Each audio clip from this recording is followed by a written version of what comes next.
I've always felt this about the country that I live in. But before making this video, I had nothing to base my feelings off of. I just kind of thought there was some kind of shadow being cast over. And I kind of just thought maybe I was being a victim and playing the victim card and being defeatist. But lately I have seen more people share online the same sentiment as I have been feeling. However, what really pushed me to make this video was a part on the Chris Williamson podcast that he had with Matthew McConaughey. Alright. Sorry, how many times am I going to mention Matthew McConaughey? I have to do that, okay? I'm sorry. Anyways, they were talking about life and success as you might expect on this podcast. And Matthew is obviously from the United States and Chris here is from the United Kingdom. And they were talking about how the culture is different in the United States and the United Kingdom.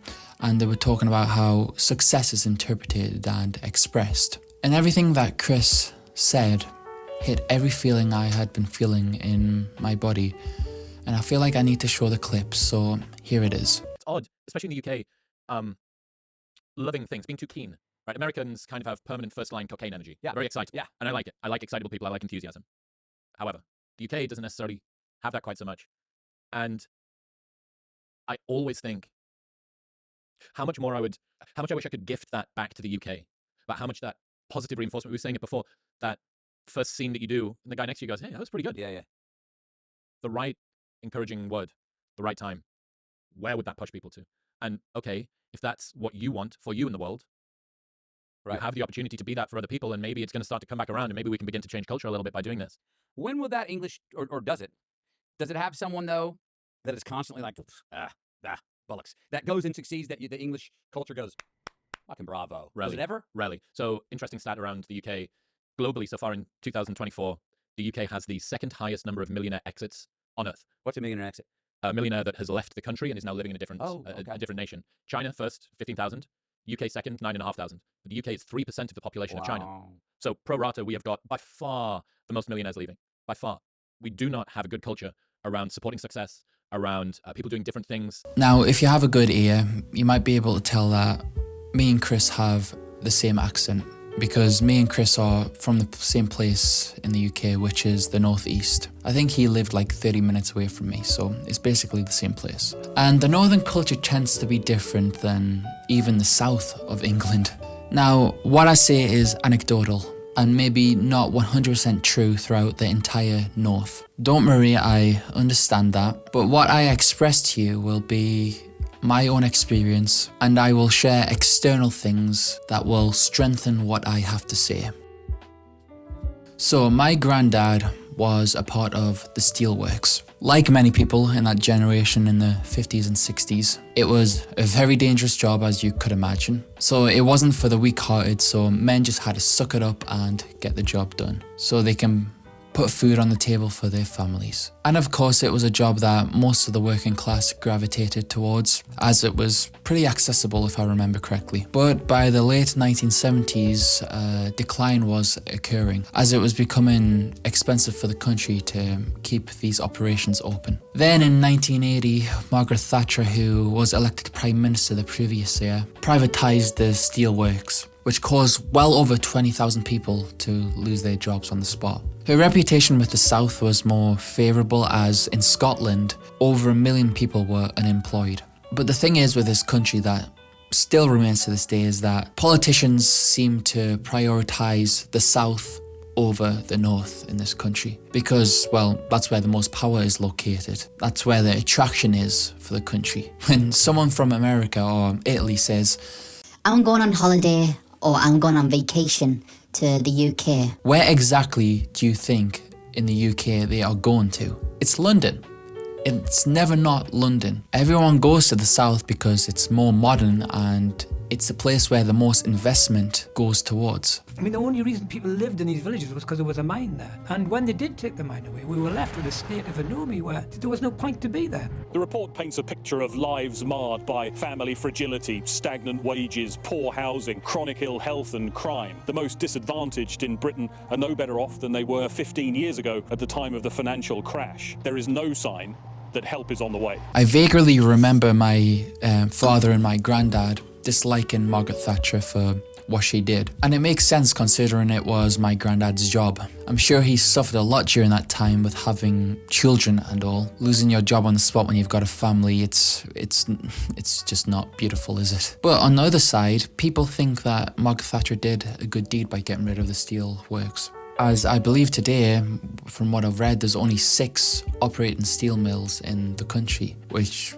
is a hell of a reduction since a century ago, for example. Now, why am I telling you all this boring stuff? Well, actions from a long time ago can still echo today. People's attitude and behaviour can pass on to their children and to their grandchildren. If just over 4 decades ago we had thousands upon thousands of people losing their jobs, the pain of that can still be felt today. To put it simply, people aren't the most agreeable in the United Kingdom. Though people tend to be more warmer in the north and the south, I still think that that is true. People don't have big aspirations really. As Chris said, it's lacking in that positive reinforcement. You get the job done, no time for dreaming about what your life could be. You got responsibilities to tend to, so get working. Chris also follows up by saying that the UK is the second leading country with the highest amount of millionaire exits. And why is that? Well, the tax in this country is increasing. But not only is it affecting the rich people, it is affecting people of the middle class that want to invest in a business or something like a property. You want to have ambition?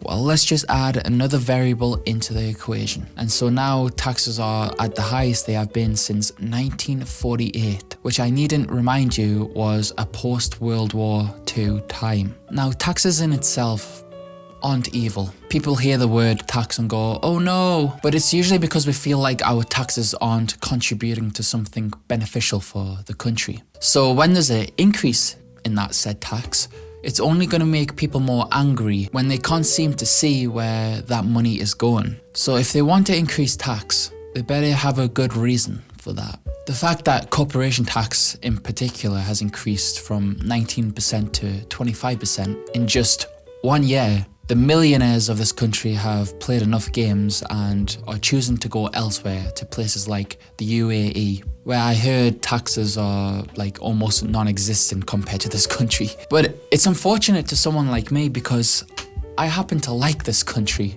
I have a little bit of pride in it, a little bit, but enough. I really like the location that I am at. It's pretty much in the countryside near enough. It's generally quiet and cozy. And the safety in this town that I live in is pretty good for the most part. I'm not going to leave my country, I happen to like it. So I will stay here in pursuit of my dream, despite the negatives. I just pray that she treats me fairly.